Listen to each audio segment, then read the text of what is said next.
नमस्कार दोस्तों, आज एक और पारिवारिक कहानी में मैं आपका स्वागत करती हूँ। आज की कहानी है, जब बेटे को पता चली माँ की परेशानी का कारण तो उसने क्या किया। साहिल पिछले कुछ दिनों से देख रहा था कि माँ कुछ परेशान है, पर वह समझ नहीं पा रहा था कि माँ की परेशानी का क्या कारण है। घर में सब ठीक है, वह और काव्या माँ का पूरा ध्यान रखते हैं। जब से अक्षय का जन्म हुआ है तब से माँ बहुत खुश थी। वे और काव्या दोनों नौकरी करते थे। अक्षय की देख रेख में बहुत परेशानी हो रही थी, तो माँ ने ही उनकी परेशानी का हल निकाल लिया और अपना रिटायरमेंट ले लिया और लखनऊ से दिल्ली साहिल के पास रहने आ गई। माँ लखनऊ के एक स्कूल में प्रधानाचार्य के पद पर कार्यरत थी, इसलिए साहिल और काव्या ने उनसे कुछ नहीं कहा कि उन्हें अक्षय के देखभाल करने में दिक्कत आ रही है। पर माँ खुद उनकी परेशानी समझ गई और उन्होंने खुद ही रिटायरमेंट ले लिया और उनके पास आ गए। माँ के रिटायरमेंट ले लेने से तो साहिल और काव्या की सारी परेशानियों का जैसे हल ही निकल आया।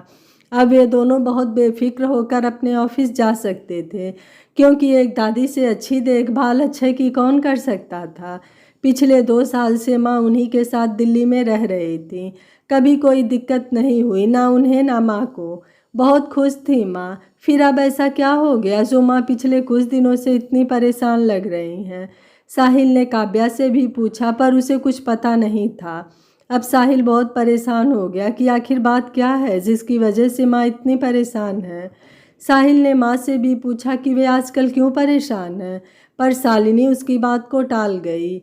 लेकिन साहिल ने अपना मन पक्का कर लिया था कि भले ही उसे माँ कुछ नहीं बता रही हैं, पर वह माँ की परेशानी का कारण जान कर रहेगा। तब से साहिल माँ पर नज़र रखने लगा। तब साहिल ने देखा कि जब माँ को एक फ़ोन आता है उसके बाद माँ बहुत परेशान हो जाती हैं, तो साहिल समझ गया कि माँ की परेशानी का कारण ये फ़ोन कॉल ही है। आज सुबह जब शालिनी अक्षय को बाहर घुमा रही थी तो शालिनी का फ़ोन बज उठा। जब तक फ़ोन की घंटी शालिनी को सुनाई देती उससे पहले ही साहिल ने फ़ोन उठा लिया। साहिल ने जैसे ही हेलो कहा, उधर से आवाज़ आई, शालिनी कहाँ है। साहिल ने कहा, माँ बाहर हैं। तो उसने पूछा, तुम कौन हो। साहिल ने कहा, मैं उनका बेटा हूँ, पर आप कौन हैं। वह बोला, ओ तो तुम उसके बेटे हो। मैं कौन हूँ इससे तुम्हें क्या मतलब, मुझे शालिनी से बात करनी है। हाँ, तुम उससे मेरा एक संदेश दे देना कि वह मेरी बात मान जाए, वरना वह बहुत बड़ी मुश्किल में पड़ जाएगी। उसकी बात सुनकर साहिल को गुस्सा आ गया। उसने उससे पूछा, कौन सी बात माननी है माँ को तुम्हारी, और तुम हो कौन जो माँ को इस तरह धमकी दे रहे हो। साहिल की बात सुनकर वह आदमी बोला, तुम ये सब अपनी माँ से ही पूछ लेना कि मैं कौन हूँ, तुम बस मेरा संदेश उस तक पहुँचा देना। इतना कहकर उस आदमी ने फ़ोन काट दिया। तब तक शालिनी भी अंदर आ गई थी और साहिल को अपने फ़ोन पर बातें करते देख एकदम से घबरा गई। उसने साहिल से पूछा, बेटा कौन था, तुम किससे बात कर रहे थे। पता नहीं माँ, आपको पूछ रहा था और कह रहा था कि शालिनी से कहना कि मेरी बात मान जाए, वरना वे बहुत मुश्किल में पड़ जाएंगी। माँ, कौन था ये आदमी जो इतनी बदतमीजी से बात कर रहा था। साहिल ने गुस्से से पूछा। साहिल की बात सुनकर शालिनी धम्म से सोफे पर बैठ गई। शालिनी के चेहरे को देखकर साहिल समझ गया कि माँ की परेशानी का कारण ये फ़ोन वाला इंसान ही है। साहिल ने शालिनी से पूछा, माँ आप पिछले कुछ दिनों से बहुत परेशान हो रही हो, तो क्या आपकी परेशानी का कारण ये फ़ोन वाला इंसान ही है ना। माँ बताओ मुझे। साहिल की बातें सुनकर शालिनी की आंखों से आंसू बहने लगे। वे सोचने लगी कि जिस अतीत ने उसकी ज़िंदगी बर्बाद कर दी, जिससे उसने अपने बेटे को आज तक छुपा कर रखा, वही अतीत आज उसके सामने आकर उसे डराने लगा है। शालिनी सोचने लगी कि अगर उसका अतीत साहिल के सामने आ गया तो वह न जाने उसके बारे में क्या सोचेगा, कहीं वह उसे चरित्रहीन ना समझने लग जाए। ये सारी बातें सोच सोच कर शालिनी इतने दिनों से बहुत परेशान हो रही थी और उसे एक डर भी सता रहा था कि अगर उसके बताने से पहले किसी और ने साहिल को वो सच बता दिया जिसे वह उससे अभी तक छुपा कर रखे हुए थी, तो फिर क्या होगा। शालिनी की आंखों से निरंतर आंसू बहे जा रहे थे। साहिल प्यार से माँ को समझा रहा था। साहिल शालिनी से बोला, माँ आप एक बार मुझसे अपनी परेशानी साझा तो करो, आप देखना मैं उसका हल चुटकी में निकाल लूँगा। शालिनी बोली, नहीं बेटा, ये इतना आसान नहीं है, ये एक बहुत कड़वी सच्चाई है जिसे तुम सहन नहीं कर सकोगे। साहिल ने कहा, माँ क्या आपने मुझे इतनी कमज़ोर परवरिश दी है कि मैं एक बात से ही घबरा जाऊंगा? नहीं माँ, मैं इतना कमज़ोर नहीं हूँ। आप मुझे सारी बात बताओ, मैं बिल्कुल परेशान नहीं होऊंगा। कौन है वह फ़ोन वाला इंसान? साहिल की बात सुनकर शालिनी बोली, नहीं बेटा, तुम रहने दो, मैं खुद अपनी समस्या का हल निकाल लूँगी। साहिल बहुत देर तक शालिनी को मनाता रहा, पर शालिनी उसे कुछ भी बताने के लिए तैयार नहीं हुई। तो साहिल को गुस्सा आ गया और वह गुस्से में शालिनी से बोला, ठीक है, अगर आप नहीं बताना चाहती हो तो मैं खुद उस इंसान से पूछ लूँगा कि क्या बात है जो उसके फ़ोन आने पर मेरी माँ इतनी परेशान हो जाती है। वह क्यों मेरी माँ को परेशान कर रहा है? साहिल की बातें सुनकर शालिनी बहुत घबरा गई और उससे बोली, बेटा इतनी जिद मत करो, वो बात जानना तेरे लिए उचित नहीं होगा। साहिल ने कहा, माँ पहले आप बताओ तो सही, उचित अनुचित पर फिर विचार करेंगे। बोलो माँ, कौन है वह इंसान और आपसे क्या चाहता है? शालिनी बोली, बेटा वह अनिमेष है। अनिमेष यानी जिसका नाम कागज़ों पर मेरे पिता के नाम की जगह पर लिखा हुआ है, वही? साहिल ने शालिनी से पूछा। हाँ वही अनिमेष, शालिनी बोली।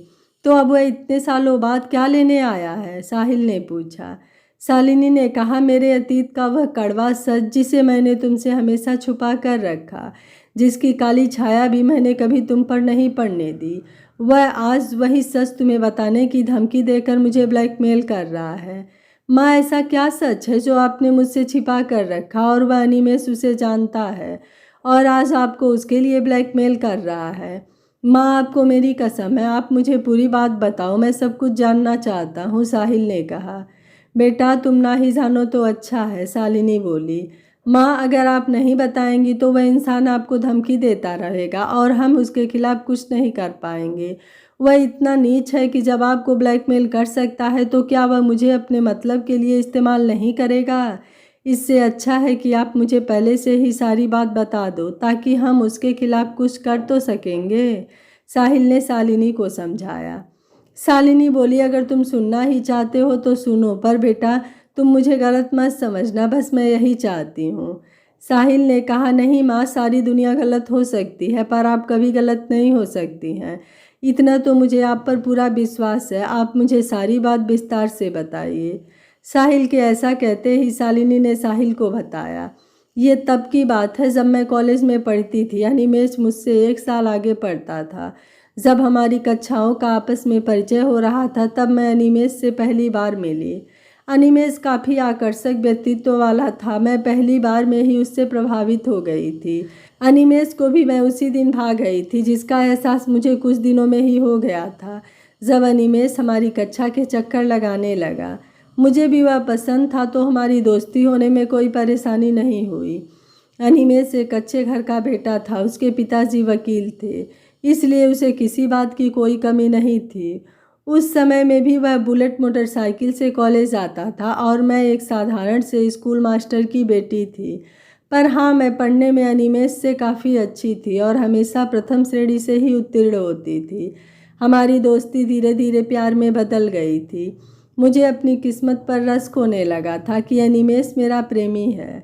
मैं अपने को बहुत खुदकिस्मत समझती थी। मैं और अनिमेष अब हर समय साथ ही में रहते। उन्हीं दिनों मेरी सहेली ने मुझसे कहा भी, जरा संभल कर रहना, अनिमेष कुछ दिल फेंक किस्म का इंसान है। मैंने सुना है उसका तेरे से पहले भी कई लड़कियों से चक्कर रहा है। कहते हैं ना, प्यार अंधा होता है। तब शायद मैं भी अनिमेष के प्यार में अंधी हो गई थी। मैंने सोचा शायद इसे मुझसे ईर्ष्या हो रही है कि अनिमेष जैसा लड़का मेरी ज़िंदगी में है, तभी यह ऐसा बोल रही है। मैंने ग्रेजुएशन के बाद बीएड में प्रवेश ले लिया और अनिमेष ने लॉ में, क्योंकि उसे भी अपने पिता की तरह एक बड़ा वकील बनना था। मैंने बीएड के बाद एक स्कूल में टीचर की नौकरी कर ली और व्यक्तिगत रूप से अपनी पढ़ाई भी जारी रखी। अनिमेष ने भी अपनी लॉ की पढ़ाई पूरी कर ली और वह अब अपने पिता के साथ ही काम करने लगा, पर उसका मन काम में कुछ कम लगता था। अमीर पिता की औलाद जो था वह। तब मैंने अनिमेष को अपने रिश्ते को आगे बढ़ाने के लिए कहा। मेरे मम्मी पापा तो अनिमेष के बारे में सब कुछ जानते थे, पर अनिमेष ने अपने घर में मेरे बारे में कुछ नहीं बताया था। शायद उसके दिल में चोट था, तभी उसने अभी तक अपने घर में हमारे रिश्ते के बारे में कुछ नहीं बताया था। पर मैं तो उसके प्यार में अंधी थी। मैंने तब कभी ऐसा सोचा ही नहीं था कि आखिर अनिमेष ने हमारे रिश्ते की बात अपने घर वालों से क्यों छिपा कर रखी है। मैं उससे अपने घर पर बात करने के लिए कहती तो वो कुछ न कुछ बहाना बनाकर हमेशा टाल देता। मैं तो उसके प्रेम में दीवानी थी तो ज़्यादा कुछ कहती भी नहीं थी। उन्हीं दिनों हम सब कॉलेज के दोस्तों ने शिमला घूमने का कार्यक्रम बना लिया।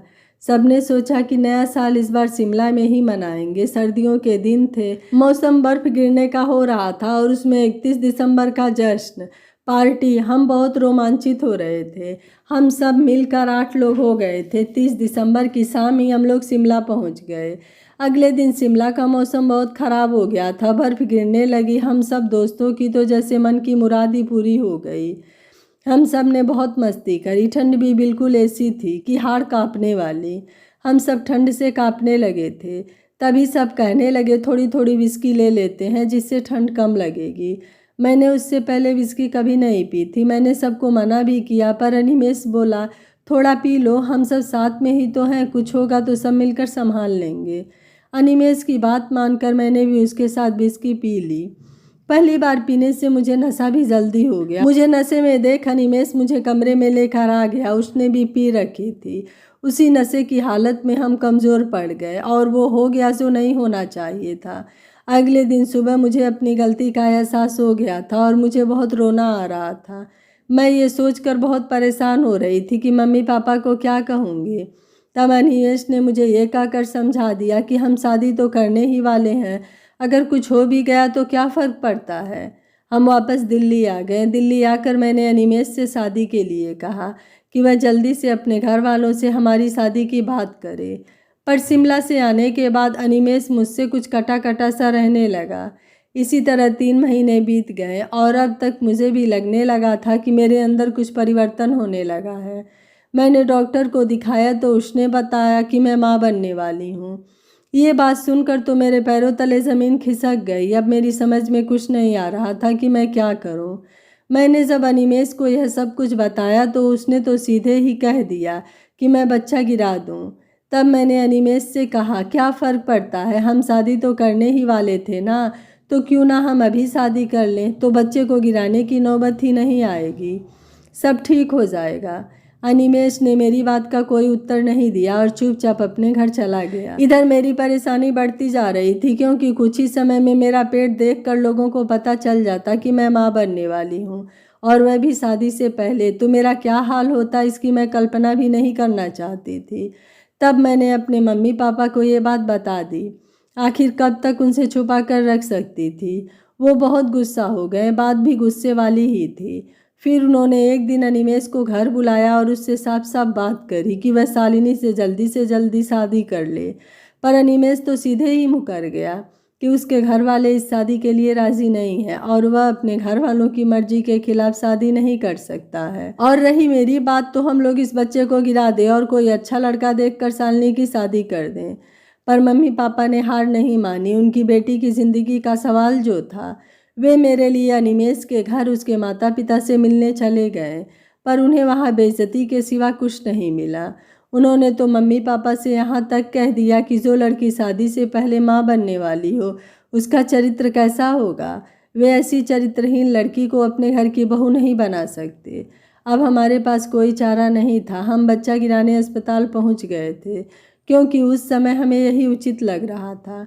पर मेरा मन इसकी गवाही नहीं दे रहा था। जब मैं अंदर ऑपरेशन थिएटर में लेटी हुई थी और डॉक्टर मुझे बेहोश करने के लिए इंजेक्शन देने की तैयारी कर रहे थे ताकि ऑपरेशन किया जा सके, तब मैं अंदर से बहुत दुखी थी कि मुझे किसी के धोखे की सज़ा अपने मासूम बच्चे को देनी पड़ रही है। उसे जन्म लेने से पहले मुझे उसकी बिना किसी गलती के उसे मारना पड़ रहा है।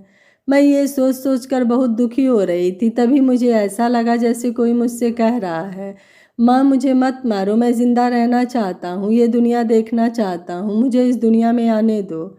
जब मुझे अपने अंदर से आती ये आवाज़ सुनाई दी जिसने मुझे अंदर तक हिला कर रख दिया, तब मैंने सोचा मैं ये क्या करने जा रही थी। मैं तो एक मासूम और बेकसूर की हत्या करने जा रही थी।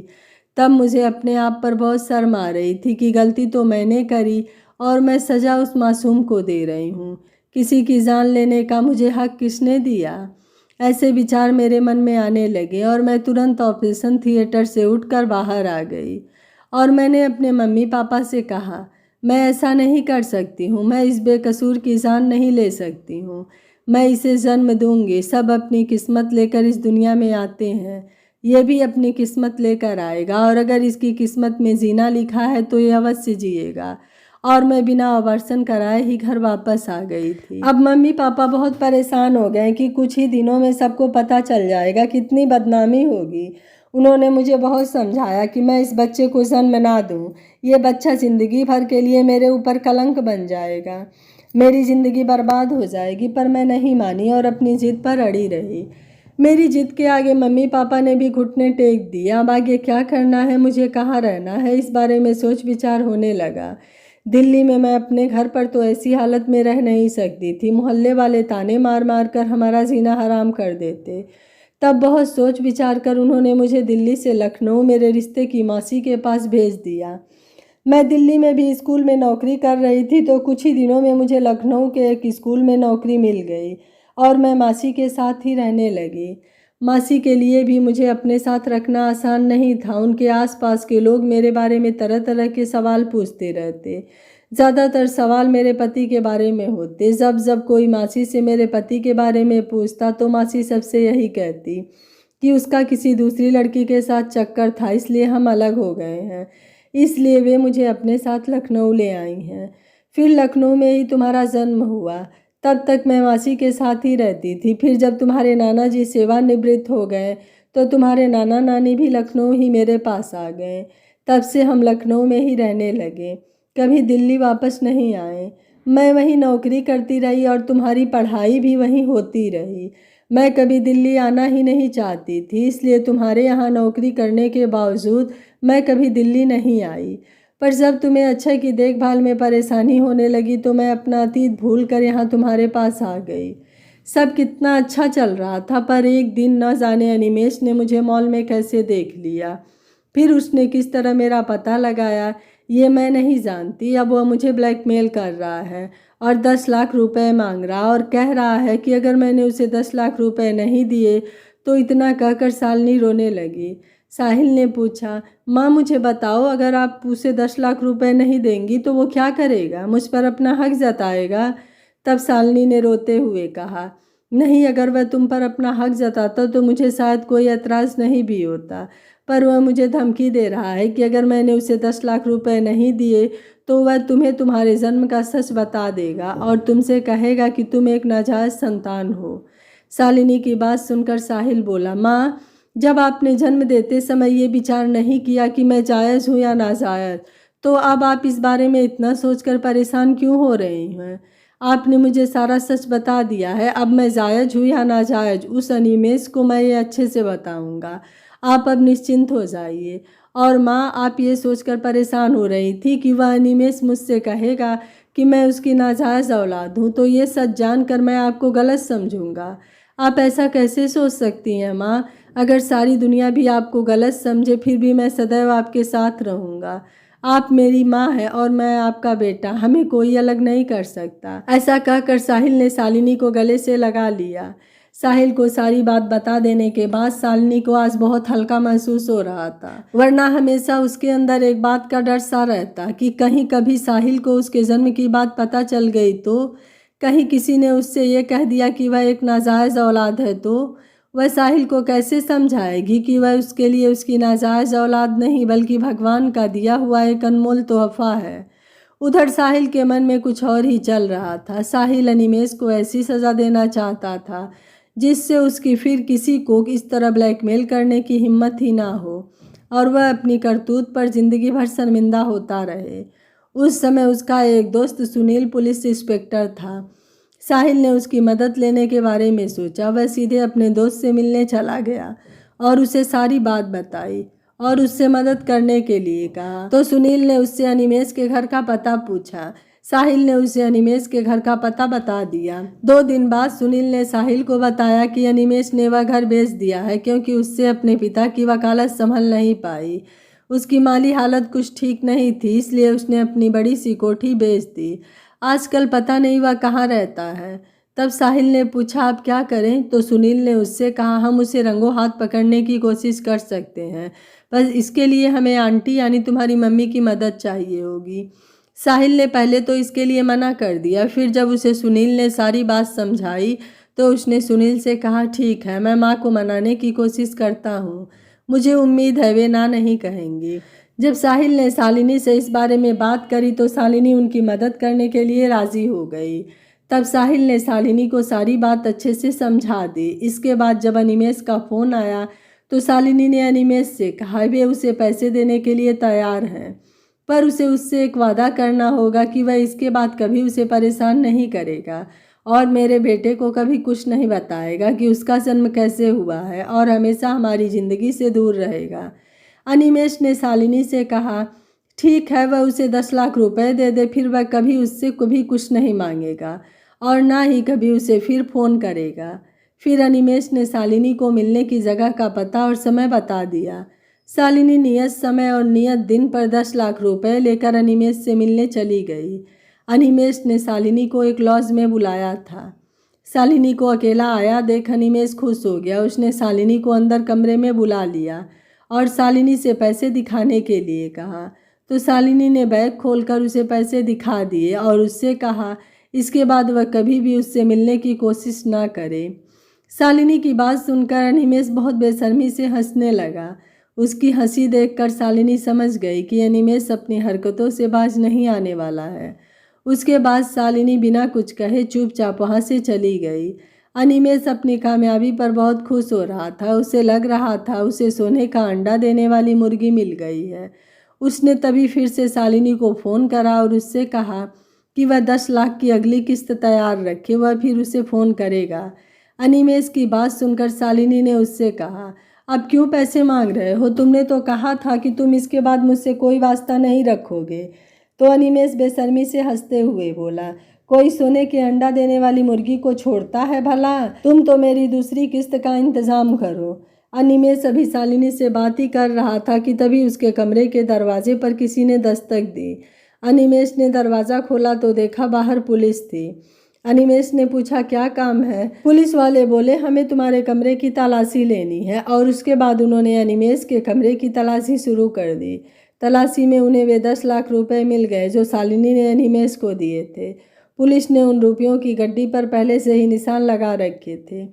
अब अनिमेष की समझ में आया कि शालिनी उसे पैसे देने के लिए तैयार कैसे हो गई थी। अब वह समझ गया था कि शालिनी अब पहने वाली कमज़ोर शालिनी नहीं रही, जिंदगी के थप्पड़ों ने उसे मजबूत बना दिया है। पुलिस अनिमेष को गिरफ्तार करके ले गई। अगले दिन पुलिस ने साहिल और शालिनी को पुलिस स्टेशन बुलाया ताकि वे अनिमेष की पहचान कर सकें, क्योंकि शालिनी के अलावा अनिमेष को किसी ने नहीं देखा था। शालिनी अनिमेष को पहचानने पुलिस स्टेशन पहुंच गई और उसने अनिमेष को पहचान लिया कि इसी ने उसे ब्लैकमेल किया था और उससे 10 लाख रुपए मांगे थे और उसे धमकी दी थी कि अगर वह उसे 10 लाख रुपए नहीं देंगे तो वह उसे बर्बाद कर देगा। अब पुलिस के पास अनिमेष के खिलाफ सारे सबूत थे। पुलिस ने उसे रंगों हाथ पकड़ा था कि उसने शालिनी को ब्लैकमेल किया और उसे बर्बाद करने की धमकी भी दी। अब अनिमेष को सज़ा होना तय था। जब से साहिल ने सुनील से मदद मांगी तब से ही पुलिस शालिनी का फ़ोन टेप करने लग गई थी ताकि उनके पास अनिमेष के खिलाफ पुख्ता सबूत इकट्ठा हो जाए और वह किसी तरह से बच न सके। तब शालिनी ने इंस्पेक्टर सुनील से कहा मैं एक बार अनिमेष से मिलना चाहती हूँ। इंस्पेक्टर सुनील ने एक सिपाही से अनिमेष को लाने के लिए कहा। सिपाही अनिमेष को शालिनी के सामने लेकर आ गया। शालिनी ने अनिमेष के गाल पर जोर से एक थप्पड़ मारा और उससे कहा अनिमेष, कोई भी औलाद नाजायज़ नहीं होती। नाजायज़ तो वे तुम्हारे जैसे माता पिता होते हैं जो गलती तो खुद करते हैं और सज़ा उन मासूमों को देते हैं जो इन सब के बारे में कुछ जानते तक नहीं और उन बेगुनाहों से उनका जीने का हक भी छीन लेते हैं। अनिमेष ये साहिल है जिसे तुम नाजायज़ कह रहे थे। ये मेरा नाजायज़ बेटा नहीं, मेरा सबसे काबिल बेटा है जिसने अपनी माँ के मान के लिए अपने नाजायज़ बाप को उसकी सही जगह पहुँचा दिया। अनिमेष, हमेशा याद रखना, औलाद कभी नाजायज़ नहीं होती। नाजायज़ होते हैं तो तुम्हारे जैसे बाप जो गलती तो खुद करते हैं पर सज़ा उन मासूमों को देते हैं जो अभी तक इस दुनिया में आए भी नहीं होते हैं। जब जिम्मेदारी उठाने का साहस नहीं होता है तो फिर ऐसा काम ही क्यों करते हैं। आज मुझे ये कहते हुए बहुत फक्र हो रहा है कि नाजायज़ मेरा बेटा नहीं, नाजायज़ तुम हो अनिमेष, नाजायज़ तुम हो। तुम उसके पिता कहलाने के लायक ही नहीं हो, क्योंकि तुम नाजायज़ ही नहीं, तुम कायर और पापी इंसान भी हो, जो अपनी ही औलाद की हत्या करना चाहता था। बहुत अच्छा हुआ, आज तक मेरे बेटे पर तुम्हारे जैसे इंसान का कभी साया भी नहीं पड़ा, और ना ही मैं आगे पढ़ने दूंगी, समझे। अनिमेष से ऐसा कहकर शालिनी साहिल का हाथ पकड़कर पुलिस स्टेशन से बाहर निकल गई। इसलिए कहते हैं कि कभी भी अतीत से डर कर भागना नहीं चाहिए, क्योंकि जब तक आप उससे डर कर भागते रहेंगे तब तक वह आपका पीछा करता रहेगा और आपको डराता रहेगा। इसलिए अतीत से भागने के बजाय उसका डट कर मुकाबला करना चाहिए। अगर एक बार आप उसका सामना कर लेंगे तो वह फिर कभी आपको नहीं डराएगा। यह कहानी आपको कैसी लगी, आप मुझे अपनी राय कमेंट बॉक्स में ज़रूर दीजिएगा। वीडियो पसंद आया है तो वीडियो को लाइक, शेयर एंड चैनल को सब्सक्राइब कर लीजिएगा। Thank you for watching. मिलते हैं अगली कहानी में।